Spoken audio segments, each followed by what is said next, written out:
let's go. So, hey guys, going to be doing this for the next hour till 12:30. So let's get into it. Hi people who are going to be watching this retrospectively on YouTube. Let's get through, blah blah blah, big pause, there he is, Hooney 2.0. I've got some huge pause in this game. Right, okay, let's start it off here. So if we go back a little bit, we can look at picks and bans. Okay, so Kindred, standard ban in this patch. It's a very strong pick. Let's make this full screen. So Kindred's very strong. I like this new setup they've got here, by the way. I like this kind of block sort of collars and things. Very appealing to me. So Tam Kench, Kindred, Kassadin, really standard bans. I mean Kassadin. Yeah, I think Power of Evil's pretty proficient on Kassadin, so it's more of a targeted ban there. Lulu, Gangplank, Rise, again standard bans. So looking at Fnatic's first ban here, first pick, I believe it's the Poppy. Yeah, they picked the Poppy. Poppy is incredibly strong at the moment. It's a lot stronger than people give it credit for, especially in jungle and support. It's not so great in the top lane where everyone seems to play it and go, Herder, I've got 40% win rate. It's an incredibly versatile pick. It does something that no other champion does with the W, stopping. Basically, it halts mobility creep in this game, and that's a very important thing for this game. And I think other champions are going to start doing it too. That are looking to come out. I think Shen's going to start doing it as well. It's really important for supports to be able to block LeBlancs and Lee Sins and things because they've become too dominant. So they pick up the Lissandra, again a great flex pick, but it will be going top lane because I'm not going to pretend like I know exactly Power of Evil, but from watching him for about the last 2 seasons, it's not really a Power of Evil pick, but he should pick it up. It's a great pick. It's a great flex pick. But it's a SOAS champion. I think he was the first one to bring it into the EU like 2 seasons ago. Amazing on Lee Sin. It's again signature champion, really strong in the current meta. It's fast paced. Yeah, troll pick. Yeah, come on. So things to watch out for in the current meta with this. I mean, at the moment, Tam Kench is really strong. If you've been watching any of Career, or if you haven't, if you're waiting for the NA LCS tomorrow, expect Tam Kench to be picked. Expect Lulu's to be banned. Gangplank, Rises. These 3 bans here are pretty thing. Fiora's really strong at the moment. Zed, double AD comps are coming back as well. Just with the power of AD carries and how fast the games are, you can push towers really fast. Okay, so the reason why this LeBlanc and Lucian's just the strongest AD carry at the moment, so that's a good pickup. And the reason this LeBlanc is picked is to do with I think they know that this isn't going to be a mid lane Lissandra. So because they know it's not going to be a mid lane Lissandra, they know they can safely pick the LeBlanc. So it's a good draft here because basically they're pretty sure the Power of Evil is not going to play this. So by picking this LeBlanc, you know that they're not going to have a tank in the jungle. You know that they're not going to have a tank in top lane, so they're going to go for a tanky support. So they're going to pick up an Alistar or something. I think it ends up being an Alistar. But the whole reason why yesterday I was talking about in the was it the LCK game, why LeBlanc was such a bad pick? Yeah, I think it was in the LCK game. Oh no, it's Trundle they pick up, sorry. So the reason why LeBlanc was such a bad pick in that game was to do with the fact that she had to hit a Rek'Sai and a Tam Kench, but here she's just got Trundle support not going to be enough of a front line, and neither is a Lee Sin. So LeBlanc is a really great pick into this, especially now that they've put the Ezreal and they've got this, and they haven't even picked their mid laner yet. I mean, it's just such a strong pick. And Lucian's just a good AD carry. I mean, Ezreal's really strong at the moment with his blue build. Everything in the blue build got buffed. Ezreal got buffed, and he's actually in a really strong place with the last couple of changes he's had. So, what are the next 2 picks? I believe it's Olaf in the top lane and Zac in the jungle. Yeah, I was a bit happy watching this yesterday. Not gonna lie, because if you check out one of my videos, I completely called that Zac and things would be coming back into the jungle. And yeah, Olaf's just been strong since the pre-season. People haven't really clued into it yet, but now they might. as someone in one of my videos pointed out, he just fits all the the defensive item changes, the grasping then dying, like that whole tree, and the general meta and the just defensive changes really suit him. He was strong before, now he's an absolute monster. But there's a reason why Zac is such a good pick at the moment. It not only fits Spirit's playstyle of wanting to jump in, create havoc in fights, pick things, but also it provides a big front line for this team, which this team is going to have a hard trouble dealing through, because I think they end up picking an Orianna. So they've got burst. I mean, you've got a Lee Sin kick, you've got a thing, you've got this, but if you just stick a Zac, an Olaf, and a Poppy in front of this team, these two here, against this, what are they realistically going to do? So, they're AD carrying their top laner, aren't equipped to deal with a big front line. Mid laners generally aren't equipped to deal with a big front line, so by picking more front line, they've literally just out-drafted Origen. This is it's not a bad draft, but it's a bad draft on a red side, if that makes sense, because they've got countered and pick countered by the blue side. This shouldn't happen on red side, but this isn't a bad draft, but it's a bad draft into this, because there's too much front line for this to handle. I mean, Ezreal does build Bork, but you build Bork as a third item. Games don't really go to third items, so there's no real kind of damage to get through this. The Trundle's a good pickup though. Trundle's really good into Poppy, and into who else is it good into? It's good into Olaf, because it basically puts a wall up between them. It's like a Nivea into Olaf, because you just put a wall between him and his thing. Like, he can't, it's not a slow, so it's really good. And the LeBlanc, because you can stop her distortion, so they're going off the field now. But yeah, there's some emotional baggage from last season. Oh, we're gonna be really good this season.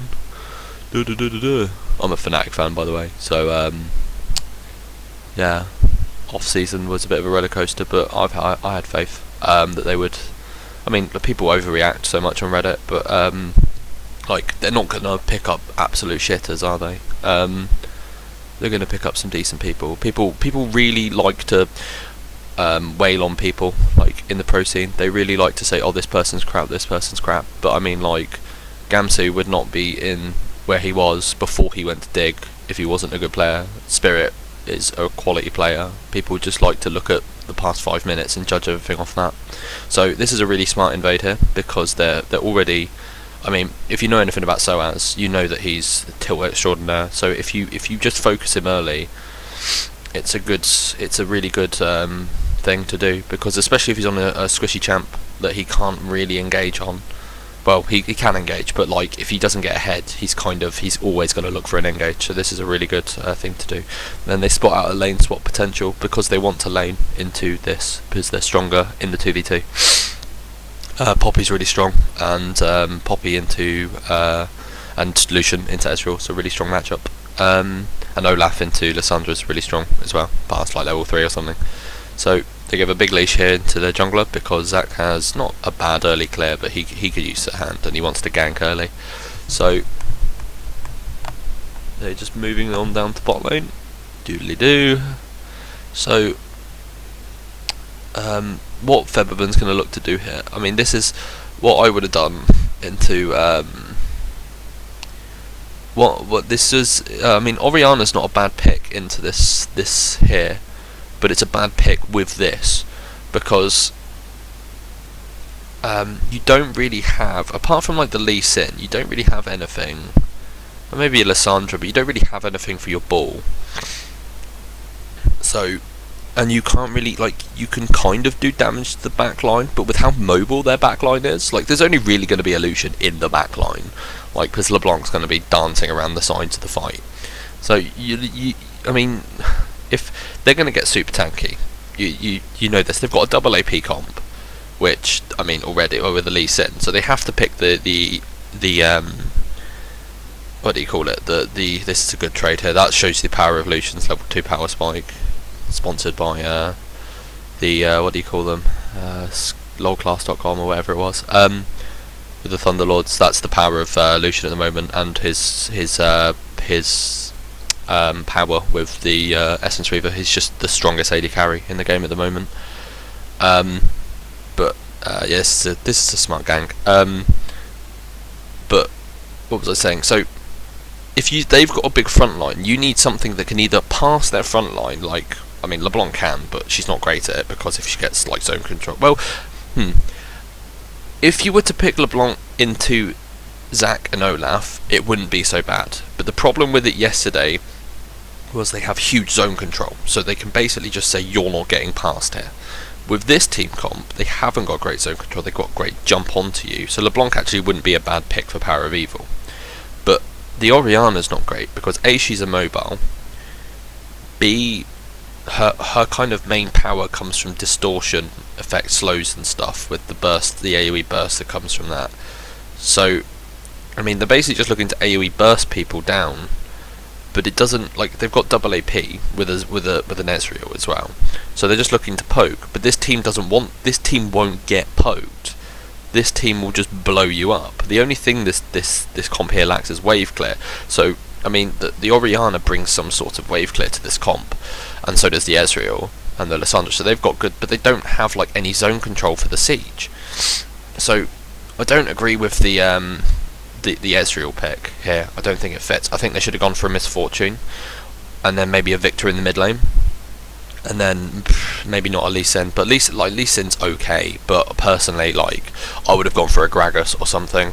So you go Gragas, go big tanky Gragas in the jungle. Amazing's good at that, and then I would have gone for a Victor in the mid lane with Thunderlords because he's really strong, and then potentially a Misfortune. I mean, Misfortune got nerfed. This is a really good gank here. I mean, I think Reckless should do better here. Yeah, he should. I mean, like, no, there's nothing much he could have done there, but this is a really good.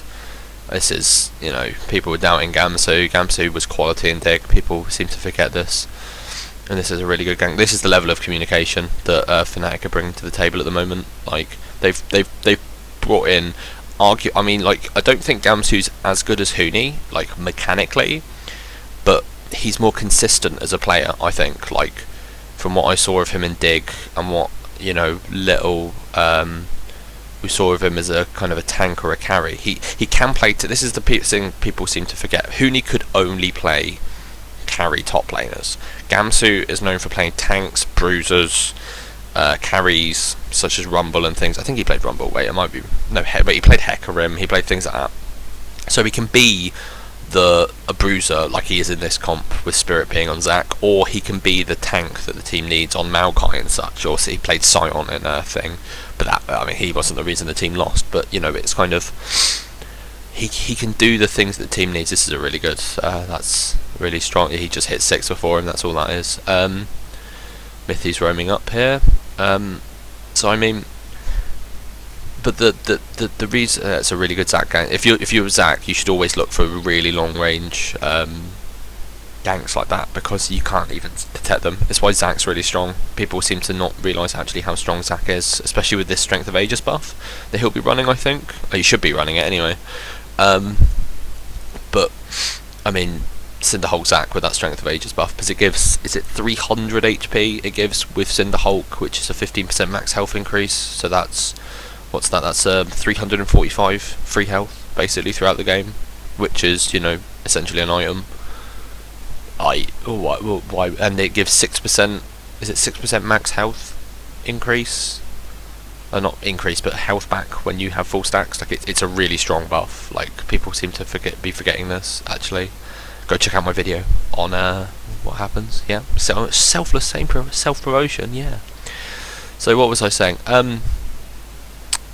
What was I saying? Completely lost my train of thought because I was self-promoting, like I'm wont to do.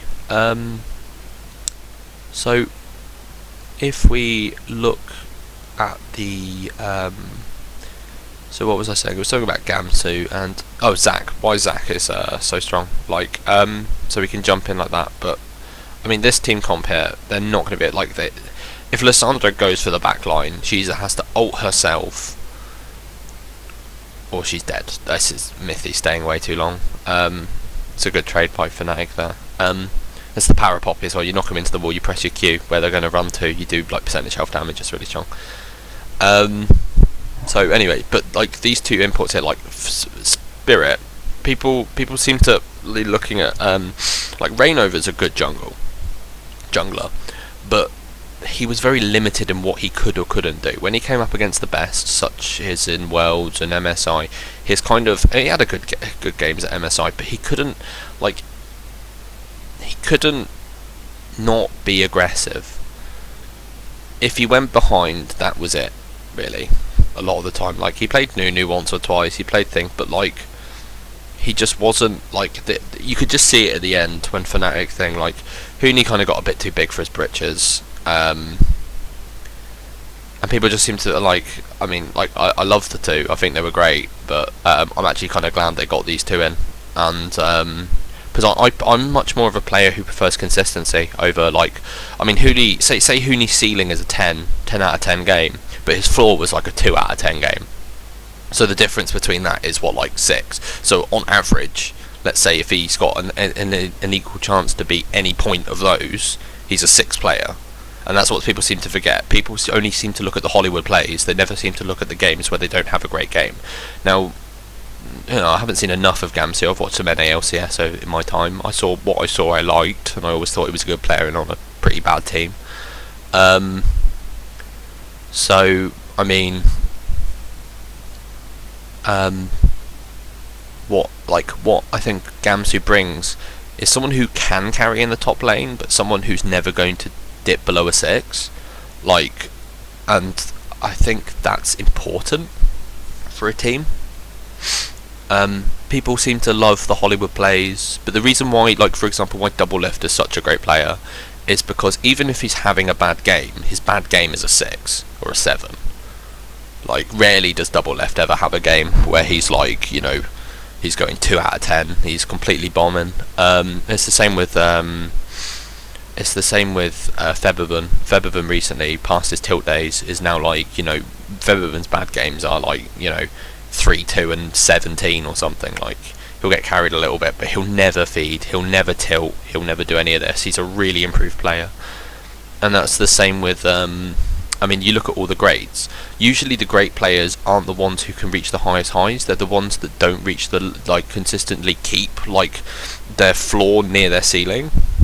So, I mean, a great example of this would be, I mean, there's some freaks in other sports, such as Cristiano Ronaldo or Messi or something, but you look at them, they never have a bad game. Yes, they can reach higher highs than most people, but usually there are people who have, like, a better season than they do, but they never drop as low as the other players do. They're always up there, which is why they're one of the greats. The greats always maintain their thing. I mean, look at players, I mean, from Manchester United, look at players like Ryan Giggs and Paul Scholes and stuff. They were never bad. Thierry Henry, things like this. Anyway, enough about football.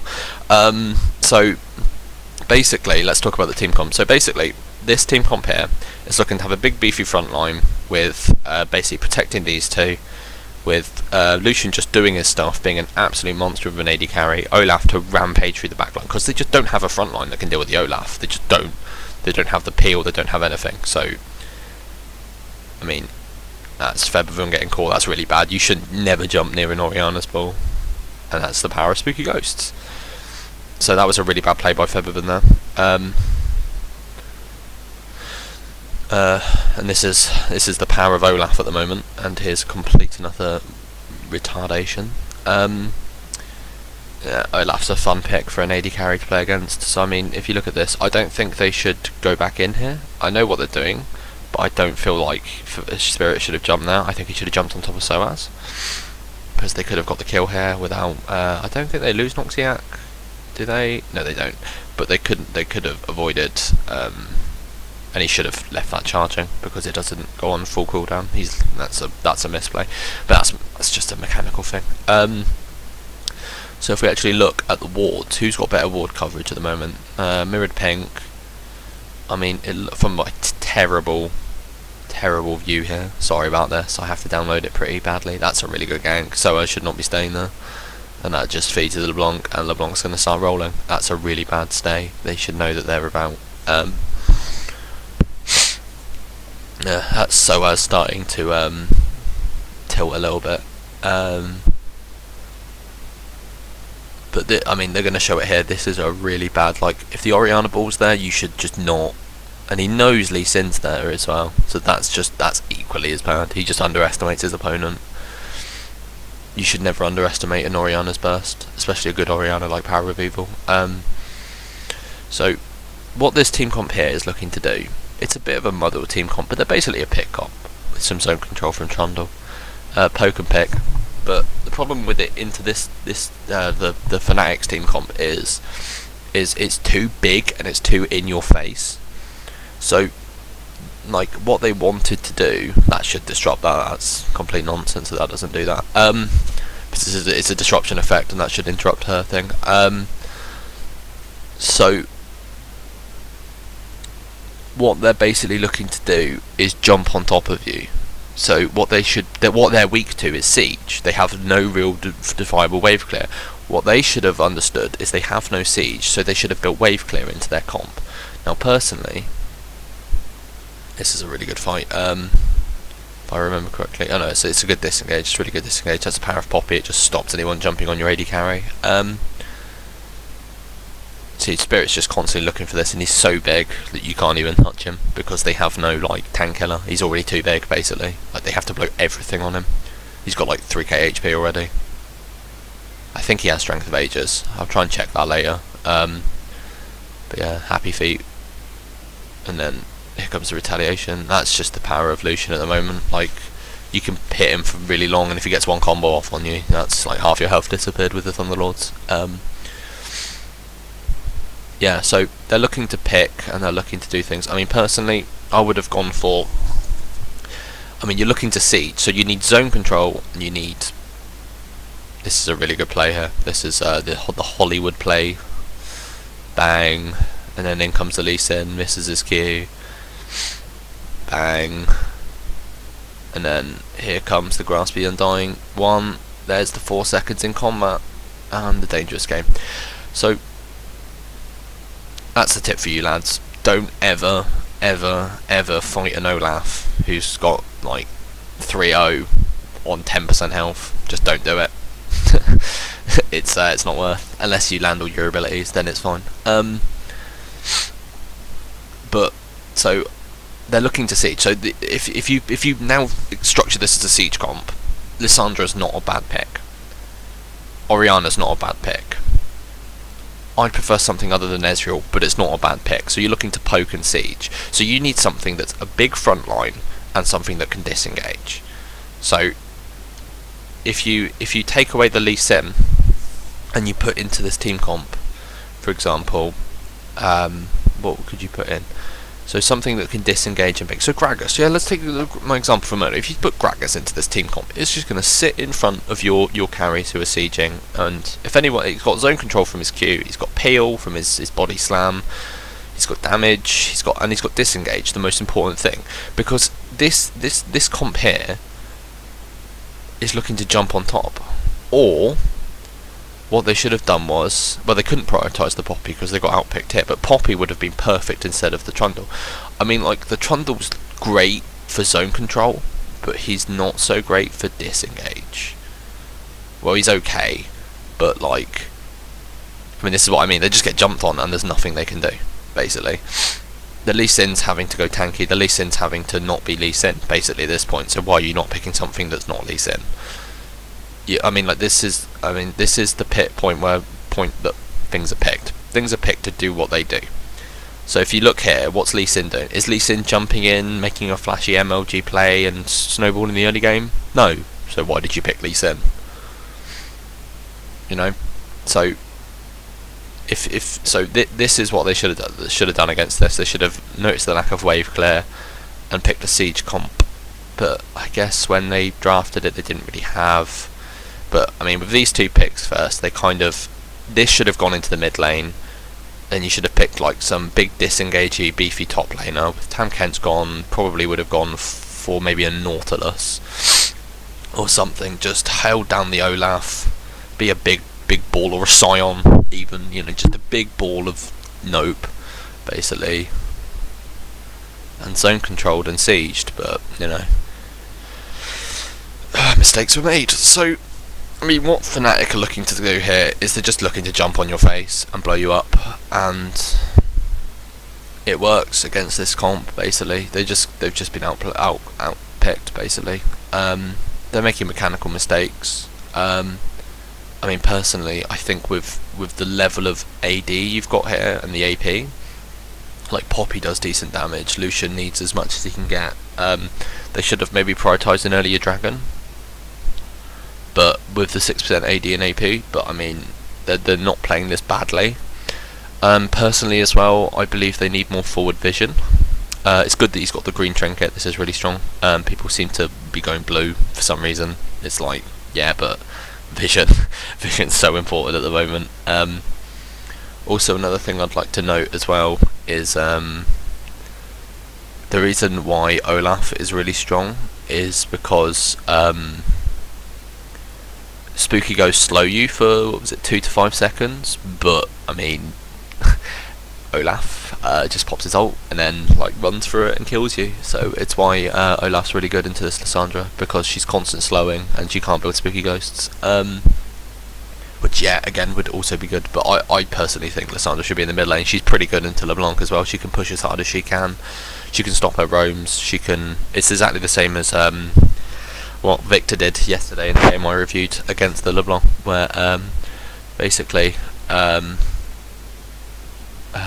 what happened was they the Victor just shoved them in, and any time she'd come, she'd get like traded with, but Orianna can't do that because she's got like the ball movement. So unless Febervan makes a bad play, you know, she's looking to have to move the ball, but at which time LeBlanc's blinked away. It's kind of it's not a bad matchup, but it's not the best. Like, there are a lot better matchups into LeBlanc, like Victor, or what else would be pretty good? Like Lissandra, I think Lissandra's okay, because she can either tomb herself or she can tomb the LeBlanc as she jumps in. Like, it's pretty good. Like, you just need something that can just, you know, cast on top of her, like a Syndra or something. Like, Syndra should be really big into LeBlanc if LeBlanc comes back.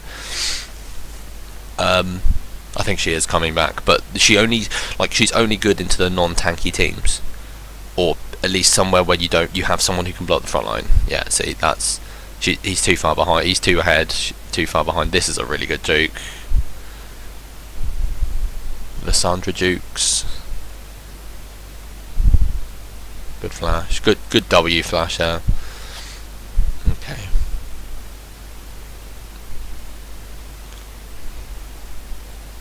So I mean, if you noticed, I think they got the jump on them here.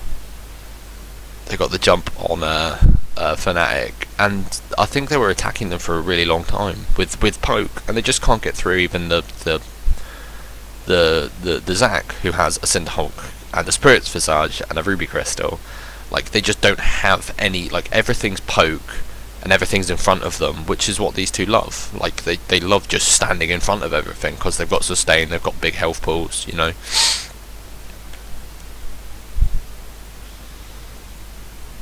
I mean, the Spirit, like, I mean, he starts off at like 3k HP with Gamsu coming in here with about 2.5, and like Poppy goes in. Oh, we don't get to see that, oh yeah, because I think Gamsu killed Ezreal. So we don't get, but like, if they're doing everything they can, 4 people against 1, and they can't even kill him at this point, like, you need to drop what you're building and build a Bork, and just, you know, poke and fight as much as you can. But like, I mean, the Rod of Ages, this is really bad here, the Rod of Ages, because it's too late in the game for it to start scaling, basically. Like, what's it going to stop? Like, you need damage. It does give you damage, but it gives you damage in 10 minutes. You need to get, like, something that burns through their front line, that helps you burst, that helps you, you know. But this, I mean, this is the real problem. A lot of their damage is focused on skill shots against quite a jumpy, you know, kind of mobile team. It's not a bad comp. This is the point I'm trying to make. This is not a bad comp, but it's a bad comp into this. So, if we look at the vision, I mean, if we look at what Fnatic are basically trying to do, they're setting up for 1-3-1 with LeBlanc in the top lane, Olaf in the bot lane, and the kind of Zac moving between the two, and the duo lane just kind of staying safe and stuff with good roams. No one can fight the LeBlanc at the moment. You can just wave clear against her and try and make sure she doesn't get a tower. I see, there comes the Zac, nothing he can do. Here comes the Poppy. Meanwhile, Lucian's just staying safe. Olaf's just staying safe. Because they don't know where the rest of the team is. But I mean, again, that's the power of Spooky Ghost. This is why Spooky Ghost is such a good item. And then here comes the Zac, making even more plays, and no one can kill him. This is what I was talking before in my video about Strength of Ages. I mean, it's just going to make tanks even tankier. People need to really kind of look at a way to counter this and not just keep building. You know, like Blue Ezreal is not going to do anything into this team. Lucian's hard to hit. Poppy's tanky. Well, Poppy's going to sit in the back basically. These two are just kind of unpokeable at the moment. They're just going to jump on top of your head as well, and LeBlanc's just too slippery. Like, so the Ezreal was actually a pretty bad pick into this team. And what was it? It was fourth pick as well. Just you need to find something that can just shred through tanks. So, I mean, would Vayne have been bad into this matchup? Maybe, but I mean, you need to lane swap it. You need to do something. You need to have some sort of shred when they've picked. Well, they didn't pick these two. They picked these two last, I guess. But you had the last pick. You could have saved your AD carry. Maybe the AD carry pick's the new thing you have to watch out for. But people are very focused on these kind of caster-based AD carries in a tank meta. So you either need to go double AD carry, which I think they probably should have done. They should have maybe have picked something like even Corki, but maybe not Corki into you can't, because they picked LeBlanc. So I mean, that kind of, yeah, that's it's a real tough one. But I do believe the Orianna's not bad, but like this especially, this and this are what screwed over the draft. Like, and then the Lissandra not being able to be flexed is also really bad, and the early Trundle pickup, because that you with a Poppy you understand what they're going to do,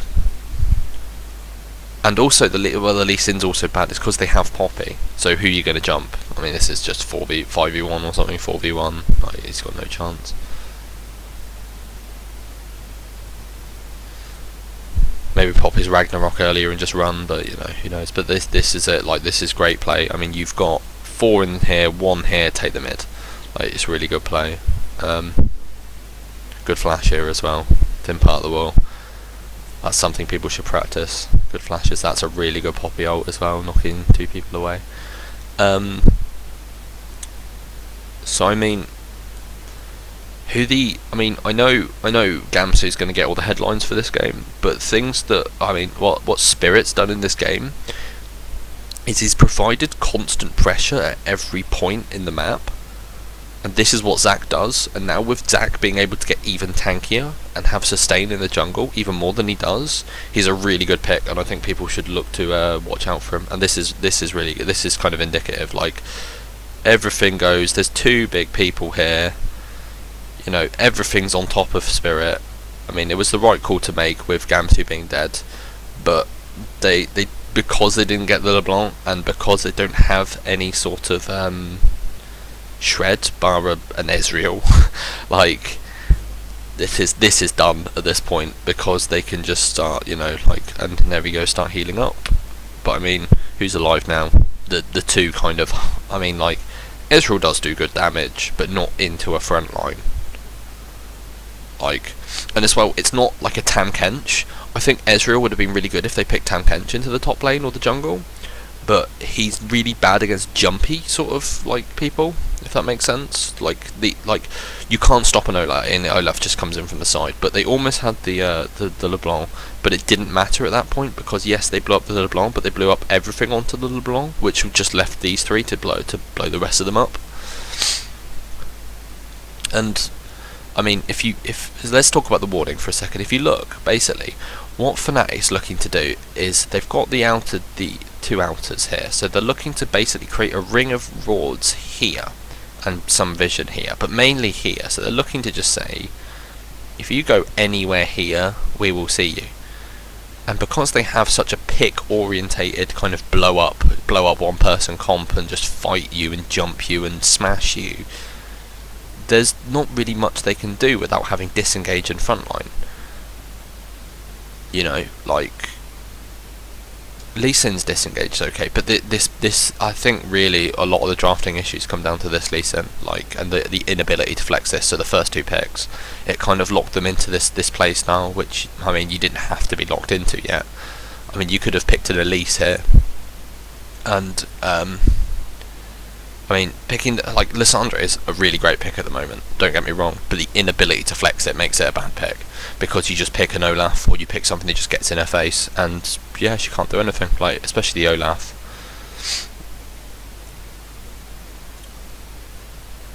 Because he just like slows what slows. So I mean here, like, even the support's unkillable. You see that's like 5-6 spells by Ezreal.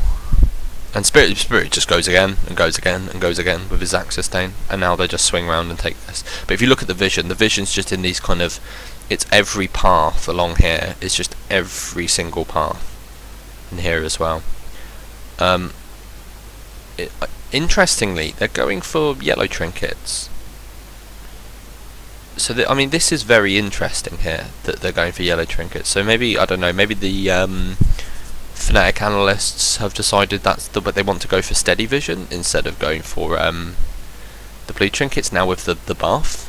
So people might be looking to, I mean, like, personally, I think the Lucian should have a blue trinket. But if they're playing as a team and they're looking to set up picks, the yellow trinkets are actually probably better, because it doesn't announce where you are, so it's actually quite good. It's interesting. So this is really smart by Poppy here. She knocks away the Lee Sin, giving them enough time to do this. And here comes the ult. Smart to not do that at first, and then they take the Baron. But I mean, Poppy gave her life for the Baron, but it's completely worth. So they get the Baron. It's a really smart. They've got everything. They could see absolutely everything, and Poppy did the right thing, keeping the Lee Sin here and knocking him away here. This is the power of Poppy, and this is why you pick LeBlanc into squishy teams at the moment. Such a strong, it comes to Zac, and no one can touch him, basically. It's just, yeah, the tower probably did more than the other people. But I think the people watch the big plays. People watch, you know, the Spirit jumping in, like the Featherman and the Gamsu getting all the kills and jumping in. But no one was watching the Reckless, and no one was watching the Noxiac or the Spirit. And they're the people who really carried the game. Like, Gamsu came in and cleaned up a lot. He got a couple of 2v1s, which is really good. But I mean, no one was really watching how they managed to get the game ahead, which is the important thing, and the thing that I want people who watch this to understand is how they got this game ahead. They basically took they basically won the draft, and then just rammed their strength down the opponent's throat, which is actually a very Korean way of playing. And I'm not talking about, like, kind of, they're not playing macro, well, they are, but they're not playing like what I mean by that is they basically take their advantage in their team comp and just ram it down your throat. So I mean, if you looked at the game we watched yesterday with SKT, basically what they ended up doing was they knew their strength and they went behind, but what they ended up doing was they just rammed it down their throats the second they were even or ahead, or they knew that they were stronger. They just basically grouped around a thing, threw everything in an area around the tower and said, "Come to us," because they couldn't move into it. So also, just saying, I mean, as well, I've just realised something else. The Trundle, not great actually into this team comp. The ult's good, but the reason why this is actually bad is because he's not tanky enough on his own. Like, an Alistar would have been a better pick, because what Alistar would have brought is good disengage, big front line. Like, on his own front line. He wouldn't need someone else to be tanky, which is kind of the problem with Trundle's support. You kind of need a tank with Trundle support. He can't do what Alistar does, where he's a front line with like a bruiser on his own.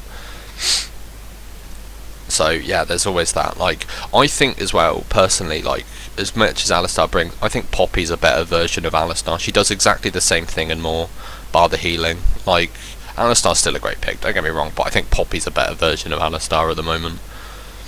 And she can bring unique things to the table. The only thing going for Alistar is his heal, like I said, and his 70% damage reduction, which is just insane. But Poppy, I mean, Poppy just does this and just runs around the fight, peels people away really well.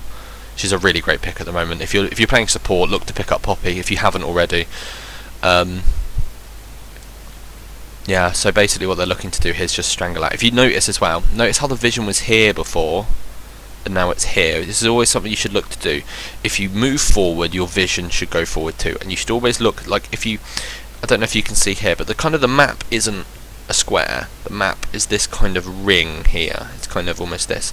And if you notice how the lanes go, the lanes are almost, like the paths are almost in these rings. So if you separate the map into these sort of rings here, if you do this, maybe I'll draw a diagram or something on, like, and put it up on a video, like, kind of, you need these rings here, and these are where your vision should be. So if you're looking to siege the base, your vision should be here. If you're looking to siege tier 2, your vision should be around here.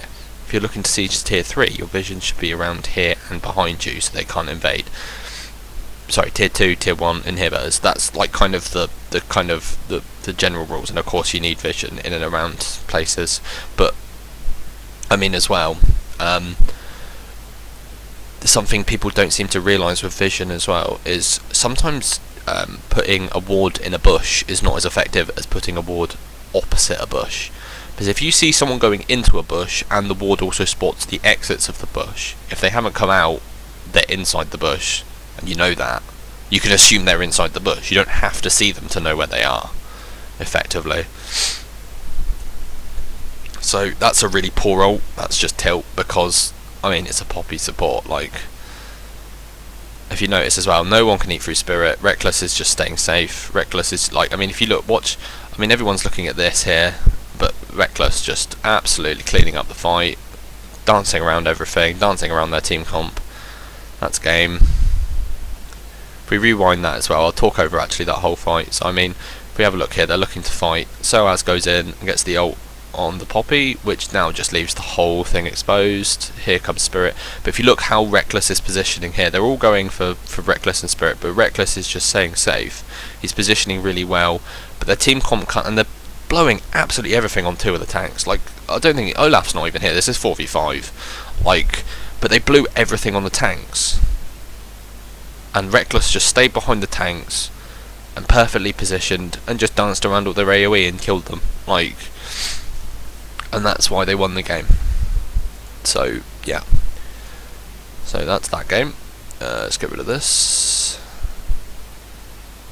live dashboard. So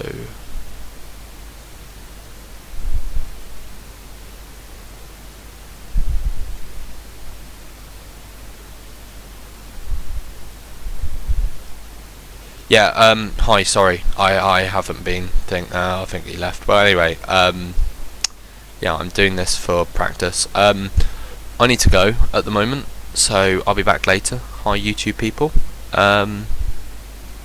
So I'm going to go. I'll be back later on, maybe in about an hour or something, hour and a half. So, but that doesn't matter for YouTube people, but I'll see you later.